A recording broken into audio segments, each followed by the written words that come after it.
जय गुरु जी। शुक्राना गुरु जी। हर हर महादेव। संगत जी, श्री शिव के द्वारा गोलोक धाम में श्री विष्णु का गोपेश के पद पर अभिषेक तथा उनके प्रति प्रणाम का प्रसंग सुनकर श्री राम सती के मन का संदेह दूर करना तथा सती के शिव के द्वारा मानसिक त्याग, इस अध्याय को हमने संगत जी कल भी पढ़ा था। इसके आगे का पृष्ठ हम आज पढ़ेंगे, तो बेहद ध्यान पूर्वक सुनिएगा और महादेव की कृपा को अपने जीवन में उतारने का प्रयत्न कीजिएगा। जय गुरु जी। शुक्राना गुरु जी। सर्वदा भला गुरु जी। देवी भगवान विष्णु की पूर्ण भक्ति से महेश्वर देव सदा प्रसन्न रहते थे, इसलिए उन्होंने प्रतियुक्त हृदय से श्री हरि को वैकुंठ से बुलवाया और शुभ मुहूर्त में श्री हरि को उस श्रेष्ठ सिंहासन पर बिठाकर महादेव जी ने स्वयं ही प्रेम पूर्वक उन्हें सब प्रकार के आभूषणों से विभूषित किया।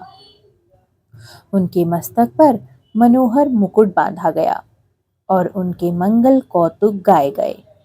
यह सब हो जाने के बाद महेश्वर ने स्वयं ब्रह्मांड मंडप में श्री हरि का अभिषेक किया और उन्हें अपना वह सारा ऐश्वर्य प्रदान किया जो दूसरों के पास नहीं था।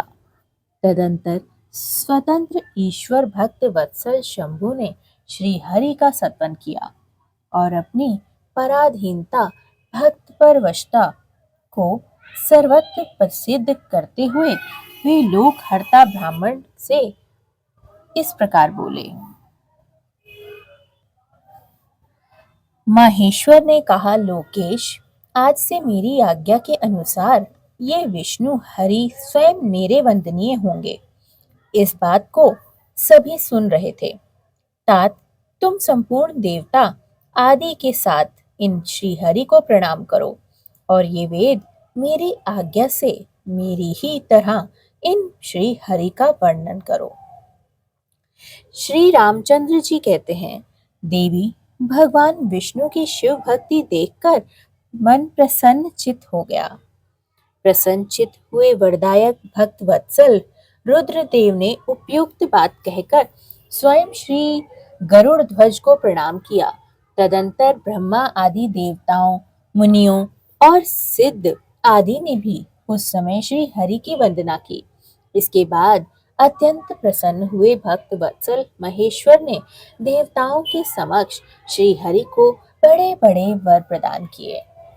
महेश बोले, हरे, तुम मेरी आज्ञा से संपूर्ण लोकों के कर्ता, पालक और संहारक हो जाओ।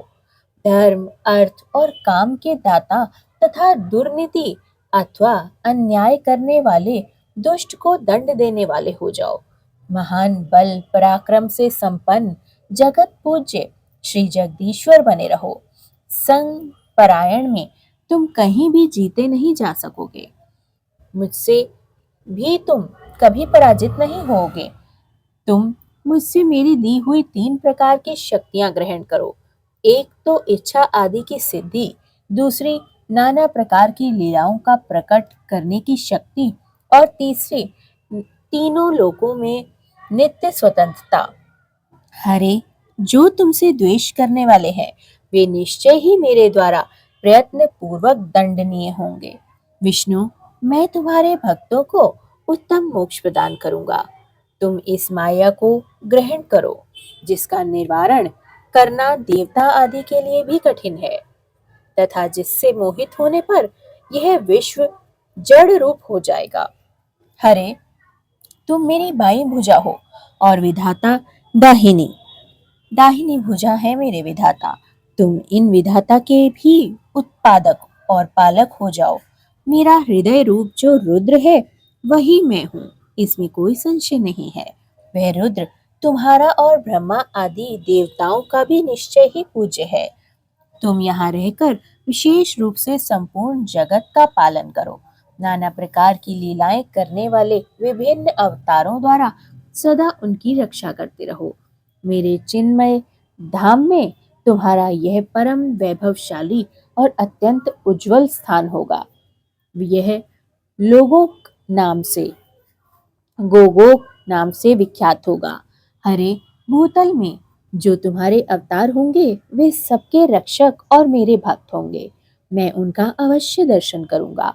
वे मेरे वर से सदा प्रसन्न रहेंगे। श्री रामचंद्र जी कहते हैं, हे देवी, इस प्रकार श्री हरि को अपना अखंड ऐश्वर्य सौंपकर उमा वल्लभ भगवान हर स्वयं कैलाश पर्वत पर रहते हुए अपने पार्षदों के साथ स्वच्छंद क्रीड़ा करते हैं। तभी से भगवान श्री लक्ष्मीपति वहां गोपेश धारण करके आए और गोप गोपी तथा गौओं के अधिपति होकर बड़ी प्रसन्नता पूर्वक रहने लगे। वे विष्णु प्रसन्न चित्त हो समस्त जगत की रक्षा करने लगे। वे शिव की आज्ञा से नाना प्रकार के अवतार ग्रहण करके जगत का पालन करने लगे। इस समय वे श्री हरि भगवान शंकर की आज्ञा से 4 भाइयों के रूप में अवतरित हुए। उन 4 भाइयों में सबसे बड़ा मैं राम हूँ, दूसरे भरत हैं, तीसरे लक्ष्मण और चौथे भाई शत्रुघ्न हैं। देवी, मैं पिता की आज्ञा से सीता और लक्ष्मण के साथ वन में आया हूँ। यहाँ किसी निशाचर ने मेरी पत्नी सीता को हर लिया है और मैं विरही होकर भाई के साथ इस वन में अपनी प्रिया का अन्वेषण कर रहा हूँ। जब आपका दर्शन प्राप्त हो गया तब सर्वथा मेरा कुशल मंगल ही होगा। माँ सती, आपकी कृपा से ऐसा होने में कोई संदेह नहीं है। हे देवी, निश्चय ही आपकी ओर से मुझे सीता की प्राप्ति विषयक वर प्राप्त होगा। आपके अनुग्रह से उस समय दुख देने वाले पापी राक्षस को मार कर मैं सीता को अवश्य प्राप्त कर लूंगा।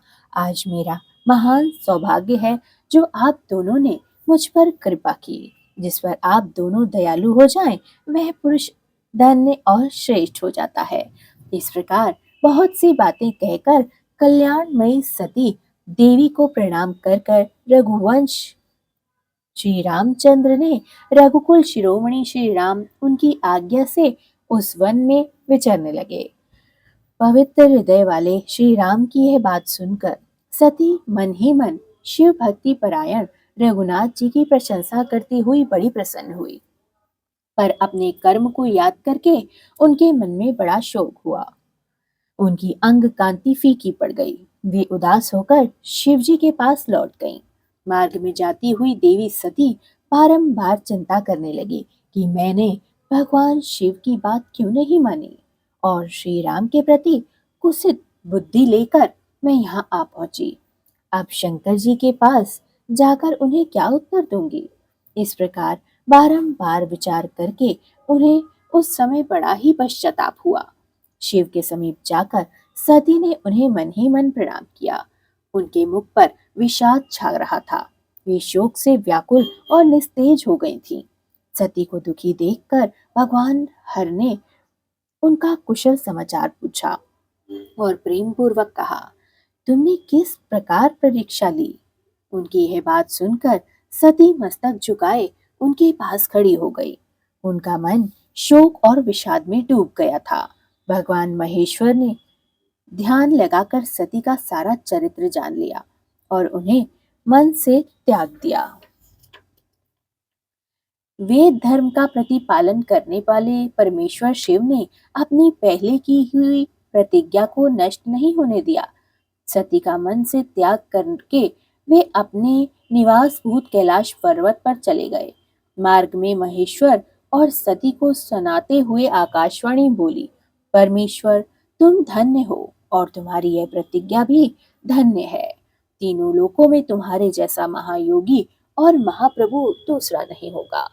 यह आकाशवाणी सुनकर देवी सती की कांति फीकी पड़ गई। उन्होंने भगवान शिव से पूछा, हे नाथ, मेरे परमेश्वर, आपने कौन सी प्रतिज्ञा की है, बताइए। सती ने इस प्रकार पूछा। उनका हित चाहने वाले प्रभु ने पहले अपने विवाह के विषय में भगवान विष्णु के सामने जो प्रतिज्ञा की थी उसे नहीं बताया। मुने, उस समय सती ने अपने प्राण वल्लभ पति भगवान शिव का ध्यान करके उस समस्त कारण को जान लिया जिससे प्रियतम ने उन्हें त्याग दिया था।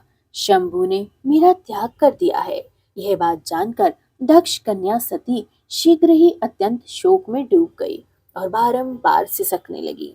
सती के मनोभाव को जानकर शिव ने उनके लिए जो प्रतिज्ञा की थी उसे गुप्त ही रखा और वे दूसरी दूसरी बहुत सी कथाएं कहने लगे। नाना प्रकार की कथाएं कहते हुए वे सती के साथ कैलाश पर जा पहुंचे और श्रेष्ठ आसन पर स्थित हो गए। चित्तवृत्तियों के निरोध पूर्वक समाधि लगा अपने स्वरूप का ध्यान करने लगे। सती मन में अत्यंत विषाद लेकर अपने उस धाम में रहने लगी। मुने शिवा और शिव के उस चरित्र को कोई नहीं जानता था। महामुने स्वेच्छा से शरीर धारण करके लोक लीला का अनुसरण करने वाले उन दोनों प्रभुताओं का इस प्रकार वहां रहते हुए दीर्घ काल व्यतीत हो गया। तत्पश्चात उत्तम लीला करने वाले महादेव जी ने ध्यान तोड़ा। यह जानकर जगदम्बा सती वहां दौड़ी आई और उन्होंने व्यथित हृदय से शिव के चरणों में प्रणाम किया। उदार चेता शंभु ने उन्हें अपने सामने बैठने के लिए आसन दिया और प्रेम से बहुत सी मनोरम कथाएं कही। उन्होंने वैसी ही लीला करके सती को शोक को तत्काल दूर कर दिया। वे पूर्ववत सुखी हो गई। फिर भी शिव ने अपनी प्रतिज्ञा को नहीं छोड़ा। तात परमेश्वर शिव के विषय में यह कोई आश्चर्य की बात नहीं समझनी चाहिए। मुने मुनि लोग शिवा और शिव को की ऐसी ही कथा कहते हैं।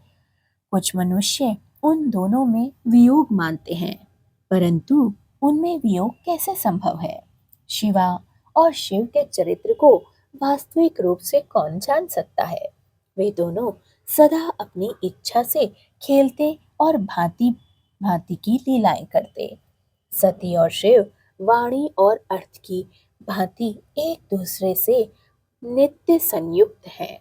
उन दोनों में वियोग होना असंभव है।